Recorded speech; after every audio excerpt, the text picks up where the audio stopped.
ಚುನಾವಣೆಯಲ್ಲಿ ಅದ್ಭುತ ಯಶಸ್ಸು ಕಂಡವರು ವೀರಭದ್ರಯ್ಯನವರ ಅಳಿಯ ಮಾರಿಗುಡಿ ಶಿವು.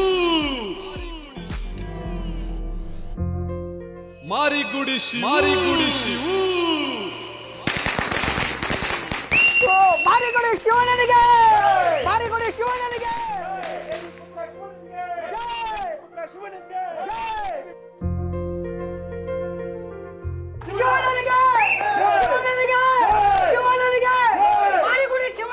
ಅಪ್ಪಯ್ಯ, ನಾವು 60 ಅಡಿ ಕಟೌಟ್ ಹೇಳಿದ್ವಲ್ಲ, ಅದು ತಲೆ ಬಿದ್ದೋಗ್ಬಿಟ್ಟೈತಂತೆ. ಏನು ಮಾಡೋಣ ಈಗ? ತಲೆ ಅವಾಗ ಬೀಳಲಿಲ್ಲ ಕಣೋ, ಇವಾಗ ಬಿತ್ತು.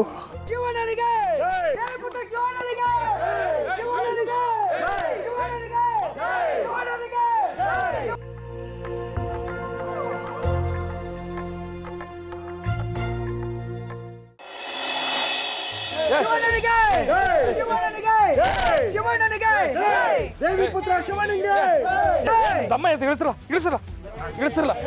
ಶಿವನಿಗೆ ಶಿವನಿಗೆ ಶಿವನಿಗೆ ಶಿವನಿಗೆ ಶಿವನಿಗೆ.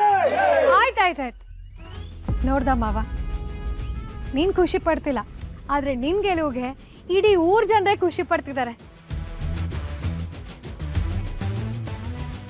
ನೀನ್ ಅವ್ರಿಗೆಲ್ಲ ಏನು ಕೊಡಲ್ಲ, ಆದ್ರೂ ಅವರೆಲ್ಲ ನಮ್ಮನೆ ಮಗ ಗೆದ್ದಿದ್ದಾನೆ ಅನ್ನೋ ಖುಷಿ ಅವ್ರ ಕಣ್ಣಲ್ಲಿ ಗೆದ್ದು ಕಾಣ್ತಿದೆ. ನೀನೇ ನೋಡು.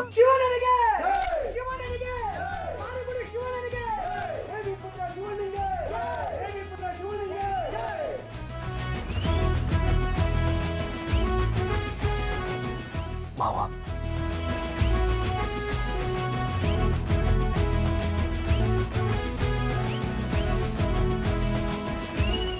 ಮಾವ, ಮಾಕಾಳೋ ನಾಣೆಯಾಗು ನಾನು ಗೆಲ್ತೀನಿ ಅಂತ ನಾನು ಅನ್ಕೊಂಡಿರ್ಲಿಲ್ಲ ಮಾವ.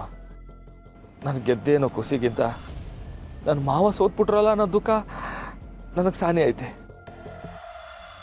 ಆದರೆ ನಂಗೆ ಗೊತ್ತೈತೆ ಮಾವ, ಈ ಜನಗಳ ಖುಷಿಯೆಲ್ಲ ನೋಡಿ ನೀವು ಖುಷಿ ಪಡ್ತೀರಾ ಅಂತ ನಂಗೆ ಗೊತ್ತೈತೆ.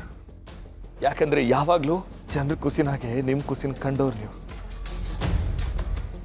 ಅದೊಂದು ಸಮಾಧಾನ ನನಗೈತೆ ಮಾವ, ಅದೊಂದು ಸಮಾಧಾನ ನನಗೈತೆ. ಇದು ನನ್ನ ಗೆಲುವಲ್ಲ ಮಾವ, ಈ ಗೆಲುವು ನಿಮ್ದು ನಿಮ್ದು.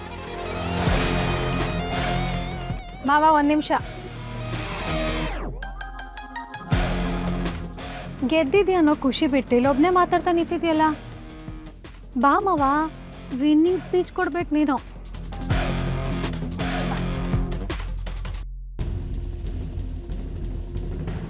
ಅಪ್ಪಯ್ಯ, ಆ ಓಟ್ ಎಣಿಸ್ತವ್ರನ್ನ ನಾನು ಸುಮ್ಮನೆ ಬಿಡೋಕ್ಕಿಲ್ಲ. ಎಲ್ಲನೂ ತಪ್ಪು ಎಣಿಸ್ಬಿಟ್ಟವನೆ. ಇವಾಗಲೇ ಹೋಗಿ ಎಲ್ಲನೂ ಬೆಂಕಿ ಹಚ್ಚಿಸ್ಬಿಡ್ತೀನಿ. ಪರಶು, ಮೋಡ ಹೊತ್ತು ನೋಡದೆ ಬರುತ್ತೆ, ಪೋರಿ ಗಂಡ ಕರಿದೇನೆ ಬರ್ತಾನೆ. ಸೋಲು ಹಾಗೆ ಕಣೋ, ಕರಿದೆ ಇದ್ದು ಬಂದುಬಿಡುತ್ತೆ. ಸದ್ಯಕ್ಕೇನು ಮಾಡಬೇಡ, ಸುಮ್ಮನೆ ಇರು.